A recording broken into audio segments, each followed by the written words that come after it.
Hi everyone, welcome you all on Law Vita. My name is Aradhya Gupta. I hope all of you are doing well. तो आज हम लोग इस lecture में interpretation of statutes का third lecture discuss कर रहे हैं. That is the topic external aids to interpretation. Right, last lecture में हम लोगों ने डिस्कस किया था इंटरनल एड्स और मैंने बताया था कि एड्स क्या होते हैं. Aids we can say all the tools और the devices which is being used by the courts for interpreting the statutes. right, तो उसमें हमने इंटरनल एड्स जाने थे. इंटरनल एड्स वो सारे टूल्स हैं जो कि एक स्टैट्यूट के विद इन अवेलेबल होते हैं, जैसे कि किसी भी एक्ट का या किसी भी कोड का सेक्शन, हेडिंग्स, पंक्चुएशंस और आपके marginal notes, provisions, exceptions, proviso, ये सब चीज़ें जो थी वो आपकी कहलाई गई इंटरनल एड्स जो कि स्टैट्यूट के विद इन अवेलेबल है. और उनका यूज़ करते हुए कोर्ट जो है स्टैट्यूट में अगर कोई इनकन्सिस्टेंसी अराइज हो रही है या किसी भी टर्म का मीनिंग अनक्लियर है उसको इंटरप्रेट करते थे. लेकिन अगर कोई ऐसी सिचुएशन अराइज होती है जहाँ पे उन इंटरनल एड्स के माध्यम से चीज़ें क्लियर नहीं हो रही है या फिर जो भी एम्बिग्विटी है वो अभी भी एग्जिस्ट कर रही है, मतलब अनक्लैरिटी अभी भी है, तो ऐसे में कोर्ट विल लुक आफ्टर और use the external aids to interpretation. External aids वो एड्स जो कि आउटसाइड द स्टैट्यूट अवेलेबल है. So let's read. Internal aids are the aids which are not available inside the statute but outside the statute. ये आपको statute के with in नहीं मिलेंगे, हमें बियॉन्ड स्टैट्यूट जाके इन्हें देखना है. We need to search and analyse कि कौन कौन से एक्सटर्नल एड्स हैं, बट ये स्टैट्यूट के विद इन अवेलेबल नहीं होते हैं. द कोर्ट में seek help to the external aids in case of any repugnancy, any inconsistency, any ambiguity और any unclarity in the statutory provision which are as follows. तो court जो है इन external ads का इस्तेमाल कर सकते हैं अगर कोई भी तरीके की अनक्लैरिटी, वेगनेस क्रिएट हो रही है, कोई कॉन्ट्राडिक्शन क्रिएट हो रहा है, कोई कॉन्फ्लिक्ट अराइज हो रहा है, उस चीज़ की क्लैरिटी के लिए, उस चीज़ की इंटरप्रिटेशन के लिए. सो शुरुआत करते हैं. We here I have quoted 7 major external aids, so we will discuss them. पहला है हमारा डिक्शनरीज. डिक्शनरीज मतलब ऑल दो स्टैंडर्ड डिक्शनरीज जैसे कि हेल्सब्यूरी की डिक्शनरी है, ऑक्सफोर्ड डिक्शनरी है and there are many other. Right, so dictionaries में कोर्ट क्या करते हैं, जो अगर किसी भी पर्टिकुलर वर्ड के मीनिंग में के डाउट में कोई क्वेश्चन अराइज हो रहा है कि इसका ये मतलब है या इसके मोर देन वन मीनिंग है, कौन सा एप्लीकेबल होगा, और जो उसकी डेफिनेशन क्लॉज प्रोवाइडेड है स्टैट्यूट की उसमें जो मीनिंग है उससे क्लैरिटी नहीं हो रही है, तो इन दैट सिचुएशन कोर्ट में resort to the dictionaries. It can take the help from the dictionaries, the standard dictionaries. When a word use in a statute is not defined there in और if find but the meaning is unclear, या तो meaning ही नहीं दिया हुआ है statute के अंदर या जो मीनिंग दिया है वो अनक्लियर है, ओनली इन सच सिचुएशन, सिर्फ उसी सिचुएशन में द कोर्ट में refer to the dictionary meaning of the statute to find out the meaning of the word in a ordinary sense, कि जनरल सेंस में क्या मतलब होता है उस वर्ड का, उसको डिराइव किया जा सकता है. The meaning of such word shall be interpreted so as to make sure it is speaking about the particular statute because word bear different meaning in different context. तो जब हम उस डिक्शनरी मीनिंग का application करेंगे उस particular word को के meaning को डिराइव करने में, तो हम उस ढंग से करेंगे कि वो उस जिस स्टैट्यूट का हम लोग इंटरप्रिटेशन कर रहे हैं उस स्टैट्यूट के पर्पस को, ऑब्जेक्ट को वो सेटिस्फाई करे, ठीक है, उससे भिन्न होके, उससे अलग ना हो. राइट, बिकॉज ऑब्वियस सी बात है किसी भी एक वर्ड के they used to be many meaning, हम डिफरेंट कंटेक्स्ट में मीनिंग डिराइव कर सकते हैं, पर हमें सिर्फ वही वाला मीनिंग अप्लाई करना है जो उस पर्टिकुलर स्टैट्यूट के विद इन एप्लीकेबल रहेगा.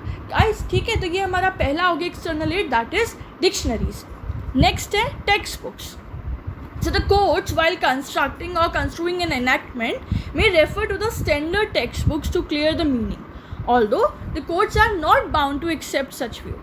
तो यहाँ पे कोर्ट्स जो हैं कोई भी इनेक्टमेंट के कंस्ट्रक्शन डिराइव करने के लिए, मतलब कि कोई भी लॉ पास हुआ है उसका एक कंक्लूजन डिराइव करना है, ट्रू सेंस डिराइव करना है, so for that purpose courts में refer to the standard text books. जो भी स्टैंडर्ड टेक्स्ट बुक्स हैं based on that particular statute, its purpose, objective and reasonings, तो उसका इस्तेमाल कर सकते हैं. बट हाँ, कोर्ट बाउंड नहीं है कि वो जो टेक्स्ट बुक्स में व्यू अवेलेबल है, जो उसमें इंटरप्रिटेशन किया है, वो उसको एज इट इज़ अप्लाई करना होगा. No, courts are not bound to accept them.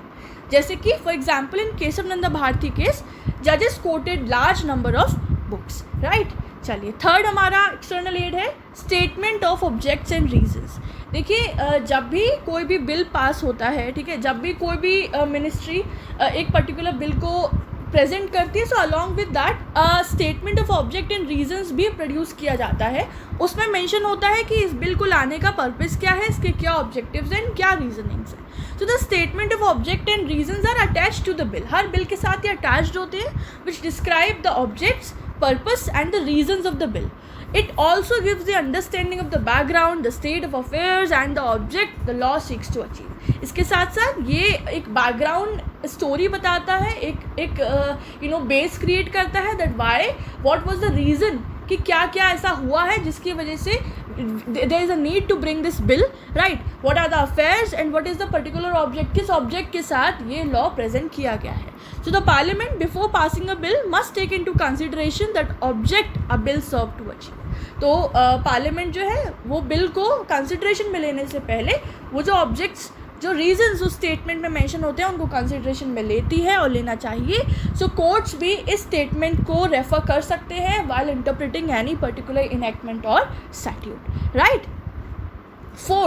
Fourth is constituent debates and speech. तो कॉन्स्टिट्यूएंट वर्ड से आप समझिए जो कॉन्स्टिट्यूशन फ्रेम करते वक्त जो कॉन्स्टिट्यूएंट असेंबली बनाई गई थी, जिनके थ्रू हमारा संविधान लिखा गया, फ्रेम हुआ, ड्राफ्ट हुआ, इनेक्ट हुआ.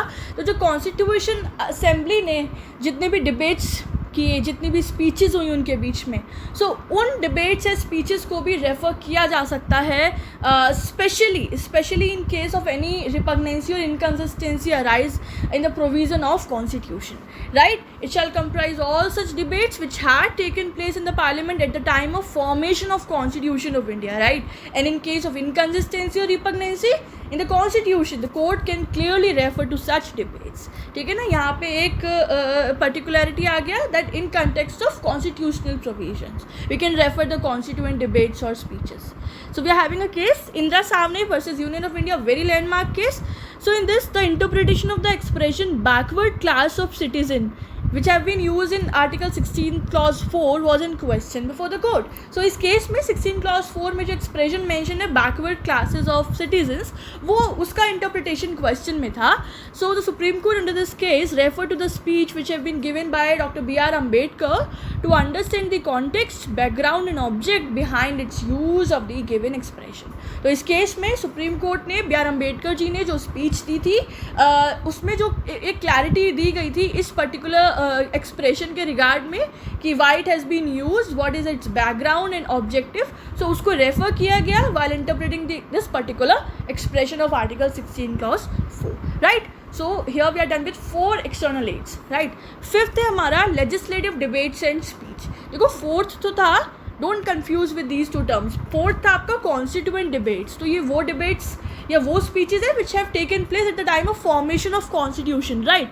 एंड लेजिस्लेटिव डिबेट्स वो डिबेट्स है विच डज टेक प्लेस जब भी कोई भी बिल पास होने के लिए पार्लियामेंट में डिस्कस किया जाता है. So all those debates and speeches which takes place while in the process of passing a particular bill within the parliament. तो जो पार्लियामेंटेरियंस जो डिबेट्स करते हैं, स्पीचेस देते हैं, so those are all are known as the legislative debates और speech. It is referred to the debates or speeches which are made in the course of passing a bill in the parliament by the parliamentarians to put forth their view, right. So these also can be referred in case the court needs to do so, right. Next sixth है हमारा, this is the last second, committee reports. तो क्या होता है जब भी कोई bill frame होने वाला होता है, when it is suppose to get enacted, तो बिफोर दैट वो बिल को पास ऑन किया जाता है, रेफर्ड किया जाता है to certain committees which is obviously related to that particular sector of field और topic in context. So before the framing of the bill usually the matter is referred to a committee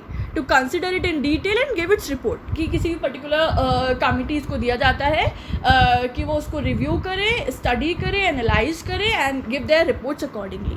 so these reports of commissions and committees have been referred to as an evidence of historical facts and of surrounding circumstances and used for interpreting the act. तो ये जो reports commissions and committees देते हैं उन्हें माना गया है that they are the evidence of historical facts and of circumstances. That's why they can be used while interpreting any act or statute. When there is any ambiguity in the meaning of a provision and the act was passed on the recommendation of committee, it can be taken. तो यहाँ पे specifically बताया है कि most specifically ये committee reports कब use की जा सकती हैं, तब जब कोई भी एम्बिग्विटी, कोई भी कॉन्फ्लिक्ट या कोई भी अनक्लैरिटी अराइज हो रही है किसी ऐसे प्रोविज़न के मीनिंग को लेके जो एक्ट पास हुआ है after the recommendation of some committees report. तो तब उस सिचुएशन में वहाँ पे कोर्ट जो है while interpreting that particular expression और टर्म, उस कमिटी की रिपोर्ट को it can be taken, the court can take that report as an external aid to interpretation, right? So here's an example. The Criminal Amendment Act was based on the recommendation by J.S. Verma committee report. तो जो Criminal Amendment Act पास हुआ है that was based on the recommendation which has been given by the J.S. Verma committee report, right? And now we are having the last external aid, that is the foreign laws and decisions. So here judges may refer to foreign laws and decisions if तो जजेस किस situation में while interpreting foreign laws या decisions को refer कर सकते हैं, if there are 4 conditions. पहला, if the jurisprudence of both the countries is same, अगर दोनों ही कंट्रीज़ के जूरिस्प्रूडेंस मैच कर रहे हैं, they are same, they are based on pari materia, means based on the same subject matters. Then second, similarity in the political system and ideology, दोनों ही countries की जो पॉलिटिकल सिस्टम है, their characteristics, their ideologies are matching. In that situation the जजेस may refer the foreign laws and the decisions. Third, when there is no domestic law on point, तो हम तब refer कर सकते हैं जब कोई ऐसा क्वेश्चन अराइज हुआ है जिस पे डोमेस्टिक लॉ प्रिवेल नहीं कर रहा है, राइट? ऑब्वियस सी बात है, at the very first instance the court will resort to the domestic laws only, but if in case वो domestic laws prevail नहीं कर रहे हैं किसी ऐसी particular aspect पे, concept पे, then the judges may refer, right? But the condition is that the jurisprudence of both the countries should match. And the last, if the Indian court believes that the decision passed by the foreign court is not arbitrary, it is also necessary हमारी Indian court satisfied हो कि जो decision अगर वो ले रहे हैं in reference as an external aid foreign court का, कि वो decision जो है वो arbitrary nature का नहीं होना चाहिए. It should be fair, equitable and justiciable among all, right? But however the courts in India are not bound by the foreign courts. पर फिर भी हमारे Indian courts bound नहीं होते हैं किसी भी foreign courts के decision या foreign laws के ऊपर, right? So in all these circumstances, Indian judges may refer to the foreign laws and decisions and can take them or refer them as an external aid to interpretation, right? तो guys, हमने यहाँ पे 7 external aids discuss की and I hope it has been very clear to you. आपको textual manner में भी समझ में आ गया होगा and by through my verbal explanation of them. For any doubt, just do let me know in the comment section. And for the notes PDF of these notes or for any other note of Law Vita, you can either contact on our email ID or on our Instagram page. The details of both of these are available in the description box, right? And which else subject or topic you want me to make the videos upon, do let me know this as well. I'll meet you back with another lecture, with another legal video. Till then everyone, take care of yourself, keep studying, have a good day. Bye bye.